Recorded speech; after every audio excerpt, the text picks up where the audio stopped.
একটা ক্ষমতাশীল দল সম্বন্ধে জানতে গেলে, তাদের সম্বন্ধে বুঝতে গেলে, তাদের মন মানসিকতা সম্বন্ধে জানতে গেলে বেশি কিছু লাগে না। জাস্ট ছোট এক দুইটা নমুনা দেখলেই বোঝা যায় আসলে তাদের মন মানসিকতা, তাদের চিন্তাভাবনা কীরকম হইতে পারে বা তার কীরকম করে দেশটাকে চালাইতে চায়।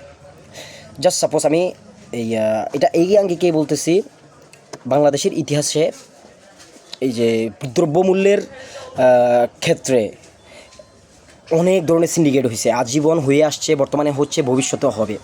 কিন্তু আমার জীবদ্দশায় আমি দেখি নাই কোনো সরকার সিন্ডিকেটগুলোকে সিরিয়াসলি নিয়ে এর বিরুদ্ধে গিয়ে কাজ করছে। এবার মোস্ট রিসেন্টলি আমি যেই বিষয়টা নিয়ে আসলে মূল কথা বলার জন্য আসছি, সেটা হচ্ছে গিয়ে গত 2-3 দিন ধরে ইরান আমেরিকা যুদ্ধের কারণে হরমুজ প্রণালী বন্ধ হয়ে যাওয়ার কারণে তেলের একটা ঘাটতি দেখা দেওয়ার মতো একটা পরিস্থিতি তৈরি হয়েছে। তো 3-4 দিন আগেই আমাদের সরকার সংশ্লিষ্ট থেকে বলা হয়েছে আমাদের কাছে 30-40 দিনের পেট্রোল বা জ্বালানি মজুদ থাকে।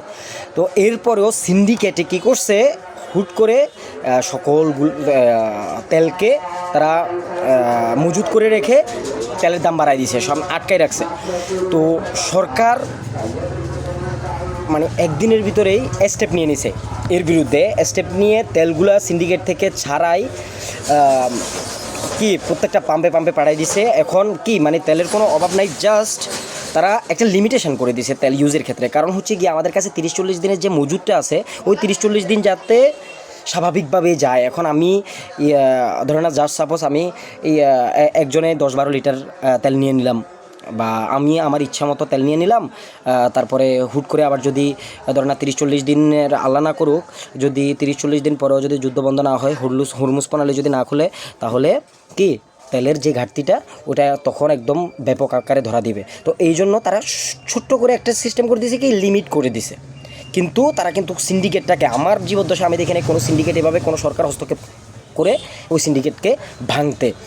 তো মানে বেশি কিছু লাগে না, আসলে বেশি কিছু লাগে না। জাস্ট সরকার চাইছে, এমনকি বিএনপি সরকারের, বর্তমানের রানিং সরকারের ইচ্ছা আছে বিদায়, তাদের এই জনবান্ধব সরকার গঠন করার উদ্দেশ্য আছে বিদায় তারা এই জিনিসটা করছে।